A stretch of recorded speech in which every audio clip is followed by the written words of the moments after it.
Welcome to the station wagon. I'm the older brother, Mark. And I'm little sister Julie. This is the podcast where my brother and I give up something we take for granted and tell you how it goes. Buckle up and enjoy the ride.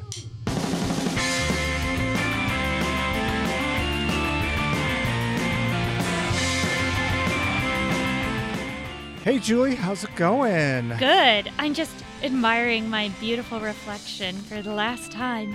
Get used to it. Maybe take a picture. It'll last longer. Oh, yeah. Can we Right. look at pictures of ourselves? Sure, why not? Okay. Yeah, because today we're talking about mirrors and our reflections, and apparently... Right, and how Julie's a vampire. Oh, right. Yeah, vampires can't Did you ever forget about that? I forgot about that. And vampires can't ever look at their reflections. So, yeah. Well, right, but it depends on which vampire universe we're talking about. That's a very good point. Anyway, Julie, we're going to be talking about mirrors. Yeah, we're going to do science and history, and then we're going to give up looking at our gorgeous reflections for a little while and see if that somehow changes us. That's right. So, Julie, are you ready for a quiz? Yeah, give me quiz, then history, then we'll do science. That was called foreshadowing. That was very good. If I remember right, you are terrible at the quizzes. So let's see if we can help you. The first one I have never is... gotten 3 for 3. No. Okay, we all know that mirrors are really handy, Julie, but which of these things... We all know they're handy. Just shut up a second. Hey, Julie, Okay, Mark. here's the first question. Okay. We all know that mirrors are really handy. Which of these are things that mirrors can reflect? Tell me which of these they can reflect. Okay. You ready? Mm-hmm. Light, sound, matter, and food particles, or all of the above. Well, when you say reflect, Mm-hmm. yeah, all the above. Yeah, very good. They can. So, yeah, they can obviously reflect light. That's how we see ourselves. Uh-huh. Sound, they were actually used in World War II before radar became widely available to detect enemy aircraft. Like they would make big cool. parabolic mirrors essentially to collect sound from far away distances.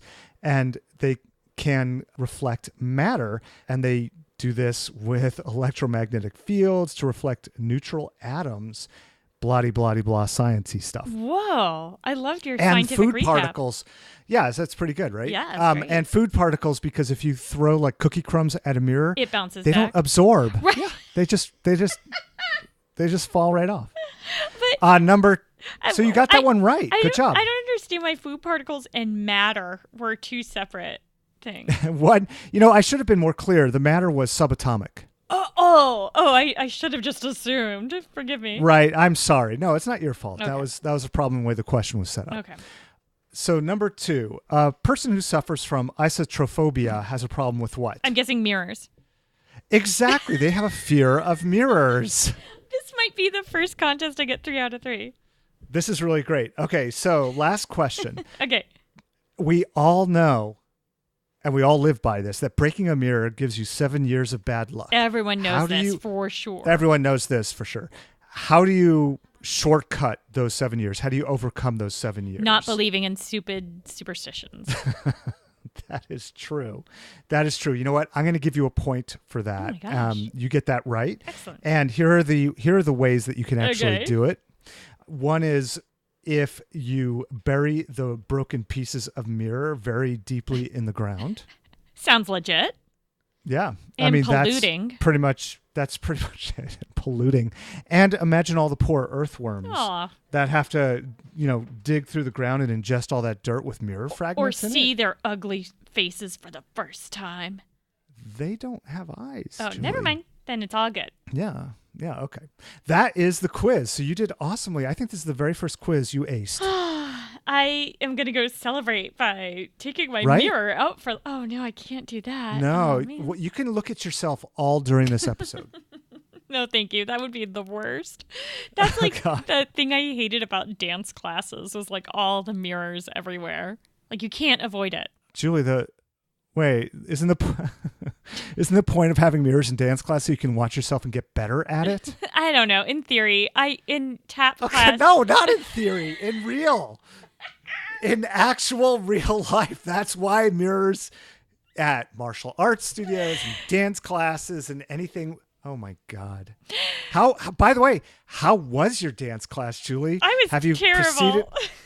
Well, I used to like to twirl my pigtails a lot. I remember that. Yeah. And also, Okay. I thought the bottom of my tap shoes tasted really good, so I'd lick those. That is true. That metallic, And I got in a lot of trouble. is it kind of like licking a coin? Like that Yeah. kind of yeah. I think I was that's iron good stuff. deficient. I don't know. Yeah.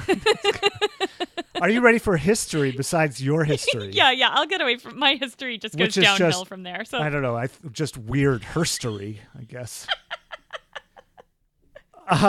All right.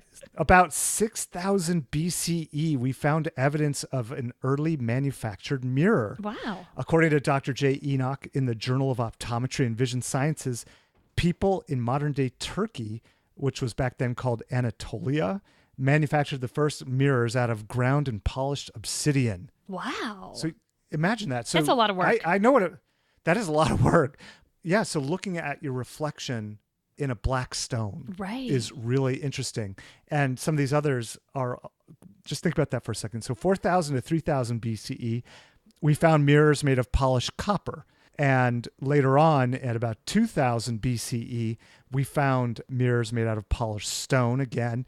And in China and India, they were making them out of bronze. Now, do we know like the reason for this? Was it for like personal hygiene, or was it more like they were using these mirrors to refract light into odd spaces? I mean, do we know the general purpose? Yes, I'm sure an anthropologist Oh, it is known, doing a just not by podcast. you. Okay, Yes, okay, it is okay. known. I'm sure an anthropology podcast would tell us all about that. Okay. But this is history, Julie. This is just the what Oh, and okay, when, okay, not okay. the why Fair. part of it. I'm sure historians would love that categorization of their Historians don't get into the why of things. God. Okay, let's move up to like hundreds of years ago, because that's when people started writing about the practice of covering mirrors. Oh, really? Like sitting Shiva. Like sitting Shiva, exactly, which is the, what is it, Julie? Well, Tell us. it's the first part of the period of mourning in Judaism. So after someone close to you dies, for the first 7 days, we do something called sitting Shiva. We have a complicated mourning ritual that lasts about a month that helps you slowly. All right, don't complicate it. Just tell us about But Shiva. during sitting Shiva, you don't pay a lot of attention to the material parts of life, right? Like people bring you food, so you don't have to think about cooking and things. Okay, all right, that's and enough. you cover mirrors and art. And you cover mirrors, right. And so what I found in trying to do this history is that the practice of covering mirrors dates back thousands of years. Oh. But the writing of it in the Jewish tradition, Yeah. people can only find the start of writing about it from like the early 1800s. Oh, so pretty recent. I mean, as far as Jews go. Well, it's possible that Jews had been doing it more as sort of a folky tradition. Right. But we only started writing about it in terms of, here's what the rabbis think, and let's record this. Right. And here's how the practice should be done in a more standardized way, about like the mid 1700s, early 1800s. And so there's basically, 4 or 5 reasons why people were covering mirrors. And you alluded to this a little bit, because mirrors can be a cause of joy. You admire yourself in a mirror, you become preoccupied with external appearance. Well, I And do, that's but what's it like definitely- for you? For me, it's all about thanking mom and dad for my great genes. You're such a and- suck up to our parents, even when they're not here. Oh my gosh. And so it's just inappropriate to have that kind of feeling Yeah. when you're supposed to be thinking about somebody who just passed away. That one I'd heard of. So these others I hadn't heard of. This is interesting. Prayers. So sitting Shiva is done in a household. Right. So you're doing a lot of praying in the house. And if you have mirrors open and visible, it could end up that you're actually praying in front of a mirror, like actually bowing to yourself. Weird. prayer. I've never heard that And- one. That seems Yeah. okay. No, that is from the Mishnah, actually. Okay. Yeah. So look it up, Julie. Yeah, I don't know. That sounds to me like the same kind of rules as like the people who said, "Oh, don't eat Okay, lentils." so- Okay. Yeah. Okay. Don't eat lentils. You know what? I didn't ask for a glass of your opinion on this one. I'm just saying, part of being a Jew is you don't have to agree with everything. I'm just saying, put a sock in it. okay. All right. Thank you. And So another okay. Let's see. What else? According to the Zohar, the images of people which appear in mirrors could have spirits emanating from Wait, them. is that the movie starring Adam Sandler? No, starring Ben Stiller. I have no idea. Okay. You mean where he was a rabbi? No, where he was like a member of the secret Israeli intelligence force. Oh, that's Zohan, I think. Okay. Anyway, sorry. I don't know. Okay.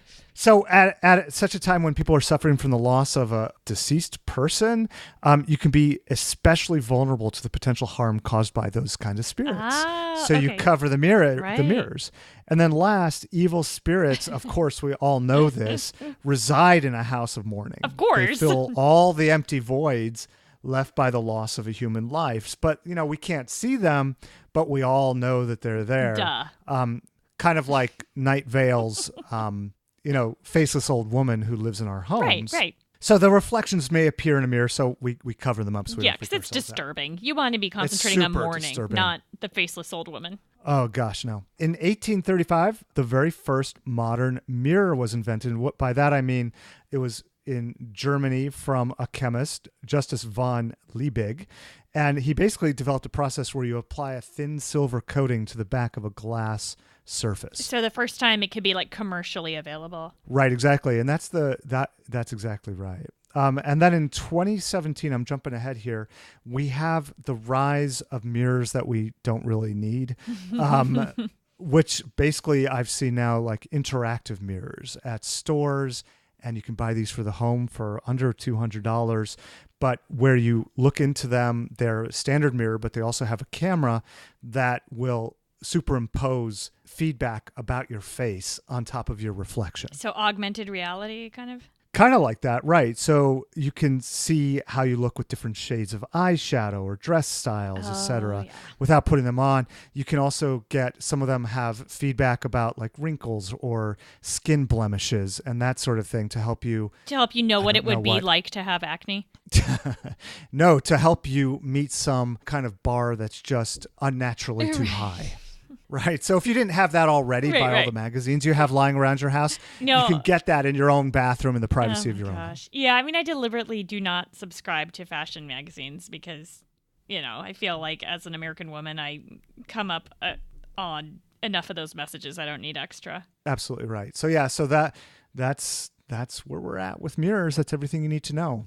Well, mirrors are definitely also a form of art. I mean, you guys have mirrors in, what is it, like your stairwell, just like for decoration? Well, actually, we have those there because our stairwell feels a bit claustrophobic. There's no windows in it or anything. So the mirrors kind of will, because what we learned earlier, they reflect light. We see the reflection of up the stairs or down the stairs as you're walking, and it just feels a little more open. Interesting. Well, so it's like a brain trick. Yeah. And secondarily, they're decorative because we could have just put flat slabs, but we got like curvy looking mirrors. Yeah, they're cool. So do you want to tell us about science? So if you, go to EBSCO. Wait a minute. Is there science about mirrors? No, I was just going to say, if you go to EBSCO and look up human reactions to mirrors, I mean, there's not a lot, but there's some. So first, wait, EBSCO? What? If you look up like a scientific search engine or PubMed or something like that. You're telling me that there's not much science around the psychology of mirrors? Not a ton, but there is some. There's some, but it's related related so full of garbage to other disciplines. So, or other I think situations. You didn't try as hard as you usually do for this episode. Maybe not. Okay, so looking at mirrors really forces us into concentrating on just one dimension of physical appearance rather than thinking more about like how we feel inside and other aspects of ourselves that we can actually see, because you're really just literally looking at one side of yourself. You can move your face around, but you're still, just seeing yourself from one aspect. And it's very false, a single dimensional way of thinking about yourself, especially if you're thinking in like the vain way that I think most of us think about when we're talking about, looking in mirrors and giving that up. The idea of, okay, do I look good? Do I not look good? How's my hair? That kind of stuff. Right, because they have not invented a mirror that looks inside your soul. Right, exactly. But there's a big difference in that kind of mirror looking where you're just kind of checking a mirror to make sure you don't have stuff in your teeth, or make sure you look socially acceptable. I think we can all agree that kind of looking in the mirror makes sense, right? We want to make sure we look okay before going to work, for example, because there are some ways of looking that are socially acceptable and some that aren't. It's not inappropriate or vain to look in the mirror after you eat a poppy seed bagel, right? You got to do that to make sure you don't have poppy seeds stuck in your teeth. You're not just trying to... No. I disagree with you. I think that is vanity. I Because you could floss all of your teeth without looking and know that you don't have anything in there. Okay, that's fair. I thought you were going to say just go about your Right. day with poppy seeds, but that would gross out other people. Well, there is also that, but that's also about vanity. Right, but I mean, you go through your day looking like you. But it also grosses out other people when you go out throughout your day looking like me, and so if we're trying to think about others. That's true. Yeah, okay, good point. so that's one way of looking in the mirror. The other kind of looking in the mirror, aside from just the checking things to make sure everything's okay, is this idea of really staring at your face to say, am I pretty enough? Am I good looking? Am I handsome? What if I move my face this way? Or what if my eyes were more like that? What could I change? What can I look like to really meet my ideal of physical attractiveness? And this kind of more obsessive mirror looking is where things get problematic. And that's somewhat common among some anxiety disorders. So, for example, body dysmorphic disorder. Have you heard of that one? It's pretty common. It's oftentimes accompanies anorexia. Basically, it just means that when you look at yourself in the mirror or when you consider your own size and shape, you're seeing something that's different from what others see, or you see something different than the truth. And this causes anxiety and depression and a whole host of bad results, because then you might obsessively try to change this thing and continue to try to look at yourself in the mirror to see if it's better. So most commonly, it's the idea that, and this is most common in women as well, most commonly it's women who look in the mirror and see themselves as bigger, heavier, fatter than they really are. The reason I said it accompanies anorexia is because if you're anorexic, you also have this dysmorphia, but this can happen for women of normal body weight as well. They can be perfectly normal body weight, so not in the anorexic range, but still when they look at themselves or they consider their own shape, they see something much, much larger, or they might be a perfectly lovely person who looks at themselves in the mirror and sees themselves as ugly. It's terrible. It is, and it's really, really hard to seek help for it, because the person just feels, well, no, this is just how I am. This is how I look, right? It's not saying, you don't go to your doctor to say, I feel ugly. These people just feel ugly and they think they are ugly, and that's their truth. That's what they believe. But the thing is, it's one of those that's actually pretty easily treated. I mean, it's not easy. It still takes work, but cognitive therapy and antidepressants can really pack a punch against this one.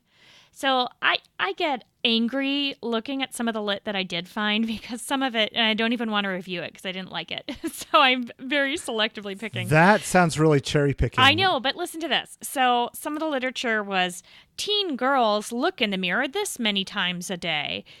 It made me upset. And I sat back and investigated it. Or asked myself, why am I getting so upset by this? Why is this bothering me? And I feel like the body dysmorphic disorder and the fact that it's teenage girls who are looking in the mirror so much, the frame on some of this research was, oh, aren't they vain? These teenage girls, they can't stay away from the mirror. And I think it's more reflection of the society that we're raising teenage girls in. This idea of, well, they should be cute and adorable, but it should be effortless. They shouldn't have to watch a YouTube tutorial on how to get the smoky eye look and then spend 45 minutes in front of the mirror trying to get it perfect and then check the mirror. So are you saying that research like this is basically saying, oh no, girls are looking in the mirror this amount of time and basically faulting girls for doing this, even though the rest of society is pushing girls to do it? I would say the researchers themselves aren't. I think the research is written in a very bland way, but the popular culture take on this research is definitely, can you believe teenage girls? Ugh, Mm-hmm. So I didn't like that. You can't have both. You can't tell women and girls, you need to look this way, but two, you got to also just wake up and look that way. You can't put any You can't work care into about it. You can't care about it. You can't put any work into it. It either has to be natural or too bad. Right. And that's exactly what Pebbles thinks. Yeah. I think our giving up mirror thing is kind of weird. I think my general advice to people, based on what I read in the literature, isn't that we need to just stop looking in mirrors in order to get over this vanity or to get over this obsession. I think it's more about picking better cognitions. Pardon me while I clear my throat. Feel free to keep that in. It was thrilling. Yeah, okay. So, if you are someone who kind of does some tell us mirror. more about what you mean by better cognition. Good. I was just about to do that. So thank you for okay. Yeah. So, for example, if you're someone who does do mirror binging, where you're constantly looking at yourself, trying to get a glimpse of yourself that pleases you, or where you look in the mirror and feel really depressed that it's not what you want to see, then I would pick a few cognitions, a few thoughts that you're going to deliberately think out loud when you look in the mirror. For example, pick one aspect of your appearance that you really like. So, Mark, what's something on your face that you like? I know it's hard, but just try to pick something that's acceptable to you. Ooh, I like my suspicious eyebrow glance. Yeah, you've got good eyebrows. Okay, so what I would do is tell yourself this and practice it. Maybe even write it on a Post-it and have it next to your mirror by your sink vanity that you're going to look in a few times a day, hopefully when you wash your hands. And write on there something like, "Hey, handsome eyebrows." And then when you're at the mirror and you look at yourself, not necessarily gazing upon yourself, but, you're washing your hands, the mirror's right there, that's the thing you say to yourself. "Hey, handsome eyebrows," or "Wow, what a great smile I've got," or "Yep, still got a good chin." I don't know. But so you don't think that, just discontinuing looking in a mirror is not like giving up sugar. Exactly. Because it's still the underlying what you're displeased on or what you're obsessed with. And the thing about picking a specific cognition, a specific thought, is that one, you're giving yourself something nice to think, but also in doing that, you're interrupting the negative cognition, such as, for me, like, I am in my 40s now and I still get zits, which I've been waiting to finish puberty, still hasn't happened. If I think too much about it, then, I'm not going to be too happy about that. So instead of thinking, "Oh, yep, still got a zit," or "Where's my zit this week?" Instead thinking, No. "Wow, you've got beautiful eyes. Hey, cutie pie, what great eyes you've got." Or, I don't know, something like that. Do you refer to yourself as cutie pie? No, it was the first thing out of my mouth. I call myself gorgeous. No, I don't. That's good. I need to come up with those. But, and it might feel dorky and weird because I'm a grown woman. But you don't have to say this out loud. This can be inside your head. And it might feel weird and false the first few times you do it, but just get in the habit. And then instead of saying negative stuff about yourself, even if it is dorky and weird and artificial, it's still going to be healthier for you. So this is going to be really interesting because it's a lot like the challenge where we dressed up. Yeah. For me, it was relatively easy. For you, it was much more difficult. Yes. Yeah. I think that's the same here. So for our listeners who don't know me, I've got a buzz cut haircut. Mm-hmm. I don't shave too often. It's not like I have a beard or anything, but I don't shave very often, probably like once or twice a week at most. And I don't like dress up in a suit to go to the office. So it's not like I have to really look in a mirror too regularly in general, unless I'm checking out the scar on the top of my head that I got after tripping over pebbles and falling into a wall. Hear more about that on episode 45. Right, exactly. So I think this is going to be much more difficult for you. Much more, because I am expected I mean, how to wear can makeup. you even do it? Yeah, I can do it. I mean, I can. How will you put on makeup without a mirror? I don't put a lot of care into my makeup, first of all. So. Oh, God. I don't. Okay, I don't, I'm keeping it to myself. Yeah, I don't wear. Keeping the comment to myself. Unless I'm doing something really fancy, I don't wear like eyeliner or something that would be dangerous to do without a mirror. So most of the makeup stuff, I think I'll be fine. Hair, I mean, air dry. Who cares? It's not like I have to impress anyone at work, really. And we're doing this episode right around the Christmas times when things are going to be pretty slow around here. If I was going to a conference or doing a presentation for a VIP, then I would absolutely want to focus a little bit more on beauty and stuff like that. And I think the listeners will have to forgive me if something like that does come up. Then yes, I will look in a mirror. But I'm not that concerned about it. I'm actually looking forward to it. I won't be able to do things like pluck my eyebrows or other girly stuff like that. Well, you could have one of your kids do that for you. I'm sure that they would absolutely cherish that time with you. Oh my gosh, that's hilarious. Think about the bonding experience. I am thinking all about it. But I was at the gym this morning wondering, okay, so what do I do at the gym when, in the studio it's covered in mirrors like we were talking about, or just washing my hands at the sink and there's mirrors at the gym? Do I just study my hands? Yeah. Okay. You do. You look down. I think that's what we have to do. All right. We just look away or look down. it's going to be hard not to. I think it's just going to be hard not to do it because they're ever present, or they're not omnipresent. What's the word? They're ubiquitous. Mm-hmm. They're everywhere. Yeah, no, and I'm already starting, I realize as we're talking about this, I'm already starting to come up with some of my cognitions of like, okay, doesn't matter. It's okay if you look dorky. I mean, I'm probably not going to eat a lot of poppy seed things. Like, I guess. Don't you have a friend at work who you can just ask if you have Yeah. something in your teeth? Is that part of the challenge? Like, should we not be asking those kind of questions? No, I think we should. Because that kind of breaks the spirit of not looking in a mirror. No, because then you'll be self-conscious for like the rest of the day. True. I'll just be like sucking my teeth, like, oh, I hope I don't have anything. Oh, like God, that's gross. awful. Okay, fair. So if you have a good friend at work, yeah, so. Oh, is this going to be hard for you? No, this is going to be really, really easy for me. Is that why you want? Okay, so listeners, we have this spreadsheet where we have 150 backlogged ideas that we're interested in doing. And Mark had put on the spreadsheet, like highlighted this one in yellow and written in all caps. I really want to do this one next. Yeah, it's going to be super easy. Say your Julie, things. this sounds... No. Julie, shut up. Julie, this is going to be great. This is not. This is what I predict. That this is going to be one of those where you come back after 2 weeks and you're like, I thought it would be so easy, but that I forgot about this dumb thing I got to do, and I forgot I need a mirror for it. Like, how am I supposed to trim my nose hairs when I can't even see up in there? Or I don't know what you do. Yeah, good. Nobody wants to know that stuff. Nobody wants to know that stuff, but I think it's all gonna right, be hard. Julie. We're going to go and listen to the pleasure kills for a few seconds. And you and I are going to take some time travel. Okay. And then come back and we'll tell all you listeners how it went. Okay. Bye, Mark. Bye, Julie.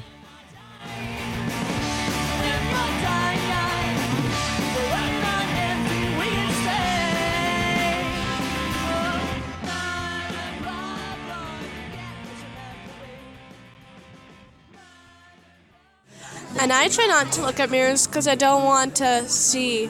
I don't need the preening and the constant, it's almost like social media of just trying to make yourself look at this perfect image. I'd rather just keep this nice mental, emotional, physical image of myself and not the way I look in a mirror because that's not important. Thank you.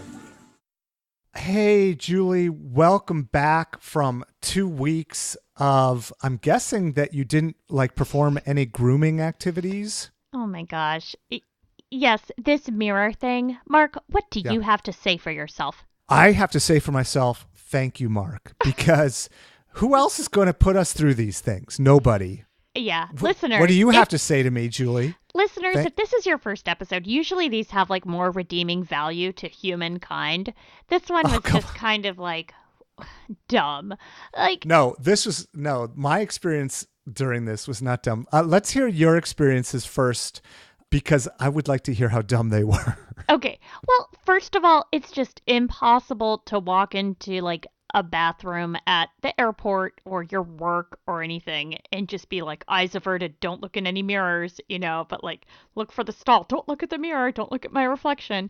I mean, it just was really, really hard. Basically, every time I'm washing my hands, I just found myself staring at my hands and trying not to look at the mirror and thinking, wow, this is pretty dumb. I mean, that's pretty much it. I wore very little makeup because as much as I thought, oh yeah, I can put on makeup without looking in the mirror, I forgot about mascara and eyeliner. And I was thinking, how am I going to do this without injuring myself, right? So I just, was a little schlumpy, which isn't anything new for me, except for when I had people visiting our office and I needed to do some interviews and some higher profile stuff, and then I actually, gave a darn and looked in a mirror and did grooming stuff. But so you did. So you had to. Yeah. You felt like you had to. So yeah. Okay. So I don't wear eyeliner. Oh. What was the other stuff you were talking about? Mascara.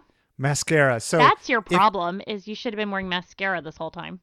Well, maybe we'll do an episode about that. Okay. Ooh, yeah. See if I can go goth for a little while. You're pretty pale already, so yeah, you'd be fine. Yeah, totally. Let's see. What are we talking about?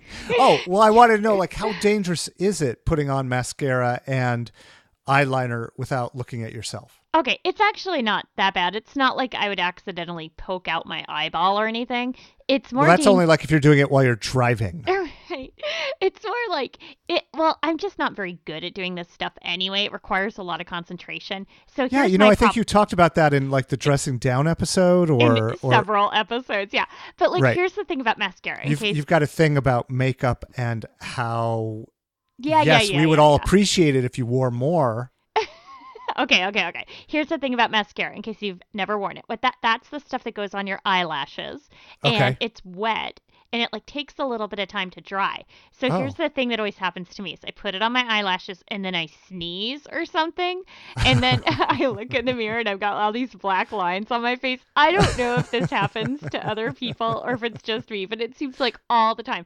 Or like, I don't know, Olaf will walk over and say hello, and I have a really high startle response, and so I flip out and scream, and then I look in the mirror and there's black stuff all over my face. So I didn't know that, like, with mascara, and this is completely getting far afield here, but I think it's okay, extremely important. We don't have much to talk about with related to mirrors, so that's fine. But with mascara, I thought that it, like, all the commercials show, like, yeah, you just put it on, you're ready to go. I didn't know, like, you had to, like, wait for it to dry. Maybe I'm doing it wrong. Maybe you're using, like, SD's model paint. Anyway, yeah, this episode, I usually write notes to myself or leave voice messages to myself to remind myself of my amazing insights. The only one I had this time is that maybe this challenge would have been better when I was a really self-conscious teenager, young adult. I could have avoided focusing on negative things. Like, for example, I still get zits. Yeah, we've heard this one too, Julie. Yeah. Anyway, I know I'm a broken record. And so, maybe in those younger years, it would have been helpful because then I wouldn't have been like, oh, if I poke my zits, they'll go away, or why does my nose look like that, or whatever. Well, right, and it's like it sounds like, Julie, your lifestyle right now is that you are not always just looking in a mirror primping. Oh, but not as at a all. teenager, you were, so that would have been a better time to give up something that you were truly taking for granted. Exactly. Nowadays, I actually really like looking at my face. I'm like, hey there, how are you? And, that's it. I always encourage my children to make silly faces in the mirror, that it's really good practice. So we do a lot of that, and I missed out on that fun.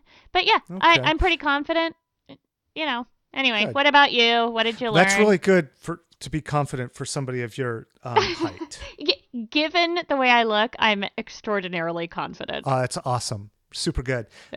Yeah, so this was also really hard for me because just like you said, everywhere you go, there's some reflection, whether it's a mirror or not. You see yourself everywhere.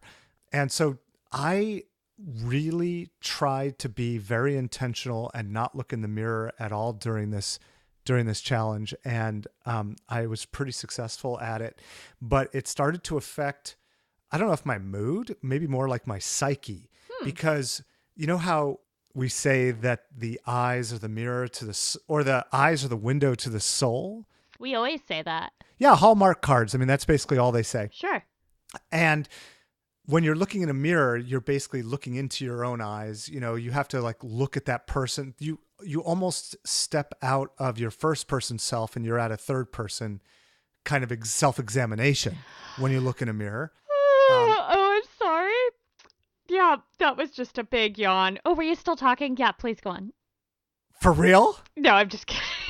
Oh my God. Just being a jerk. Rude. But no, my point is that when I would walk into a room, I would avert my eyes from the mirror and look down even. Yeah, because that's like in our the thing. bathroom, so like I wasn't making eye contact with myself. Right. And it put this weird feeling on me, like being less than I felt like I should be. Well, okay, so this is going off into crazy land again. Oh, wait. This is going off is it going to crazy land or boring land? Hold on. Because I don't want you to have to start yawning again. That was extremely rude. I just didn't want to use the word crazy pejoratively. I'm trying to get away from that. Okay, this is going off into banana land here. Okay, very good. That even rhymes, so it's better. Banana land. It's a near rhyme. Anyway, so there's research saying, yeah, it is about research though. There's research saying like if you hold a pencil in your mouth in a way that like forces your mouth into a smile, then people actually report feeling happier. But if you hold that same pencil between your nose and your lips, so it's forced into a grimace, then people feel less happy. So maybe just adopting that physical posture of like dejected Charlie Brown, da da da da da da. You know, Not that making like eye contact, feeling. Yeah, it's not subservient. That's not the right word. but like downtrodden. Yes, right. Yeah, I mean maybe that actually made you feel down, even if you're feeling great. If you have to act all downtrodden. Anyway, that was for me. Yeah. Julie, that was the biggest aha for me. It wasn't. I mean, like my hair is cut really short. I didn't have to shave for like the 2 weeks. It was all good. You know, I didn't bother with really too much like hygiene where I needed to look in a mirror for it. Right. Yeah. Or anything like that. And basically my clothes are like garanimals. So that worked out just fine. No matter what. Yeah. I mean, really, there was no big deal where I had to look in a mirror for any of that stuff. And of course my kids and Kendra are totally able to tell me when I'm not matching or I am matching or something. Olaf does this cute thing where he always matches, but once in a while, one pant leg will be tucked into a sock. I don't know, like once a week. And you know, that is something that a mirror won't solve. That's why you need to be well married. Right. So for me, the big thing here was, just changing the way that I look at myself. And just subconsciously, how that made me feel was pretty bad. So yeah, I would highly recommend this. Because just from that experiment of not looking at yourself and seeing how that makes you feel to not see yourself. I disagree. I don't know. Like imagine just all those people in the medieval era who couldn't afford mirrors. Maybe they had to go out to like a puddle and look at themselves. Mm-hmm. You know, they probably didn't have any kind of shiny metal. They were dirt poor people, barely able to survive past their 20s. Maybe if they had mirrors, they would have been so much happier. That's what they wanted, not vitamin A. We'll have to get a time machine and try that one out. That's the only thing that will solve this problem. Well, okay, so our conversations over the last couple of weeks, though, did spur us on to an interesting idea for our next episode. Can we talk about that now? Before you go there, though, would you recommend anybody try this? Did you say? No. Why not? There was just no value from it. I mean, if you're going to take a couple weeks or even a day to do some self-improvement, some mindfulness activities, there's so many other things you could do aside from not looking at yourself in a mirror. Well, I think it's very mindful to intentionally not look at yourself in a mirror. You don't want to be like Narcissus and turn into a flower by the gods, Julie, by looking at yourself too much. That's true. It's more the people who I think perseverate and just really concentrate on negative things that I think could get away from it. So I will say that's fair. And that's a really good transition into what you were just talking about before I so awesomely interrupted you.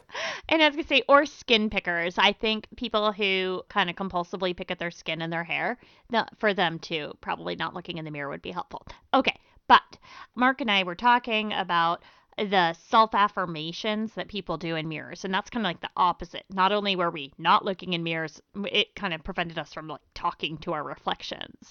And so I don't even remember how we came around to the idea that next time we are going to deliberately look in mirrors and deliberately say nice things to ourselves. Ourselves. Yeah, you know what? And I'm really excited about this. I just had my performance review at work, so I could use a little bit of an uplift. Well, save it, because after we're done with this recording, we'll do the first half of Mirrors Part 2. Duh.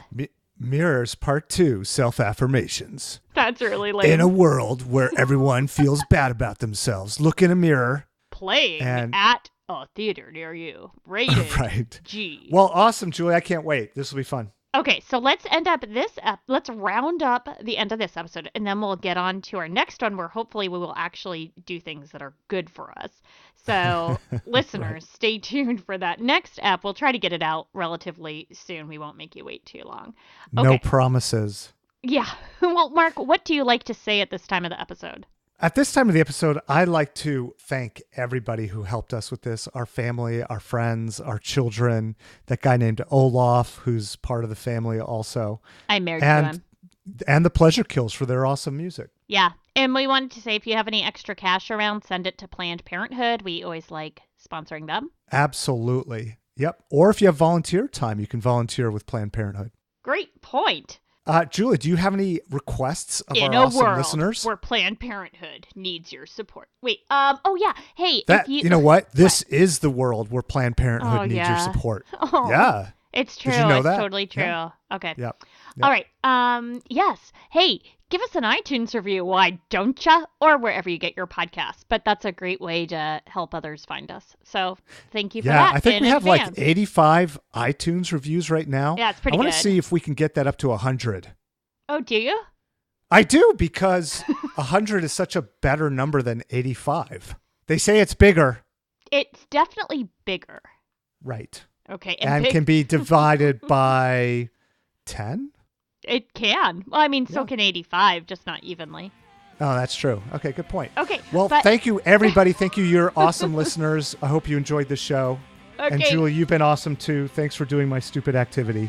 You're welcome. Okay, next time it's going to be so great and kind Yeah. of dumb, but great. Okay, I will talk to you soon, Monkey.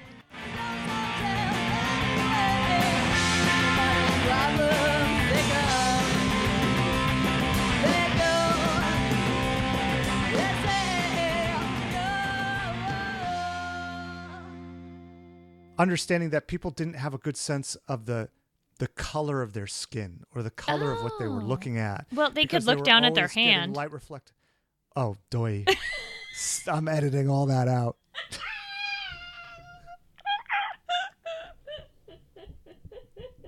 Oh my God, I'm so stupid. All right, so let's move on to. You're the best. You're the best. It's okay. I'm totally editing that out though. Okay, let's move up to like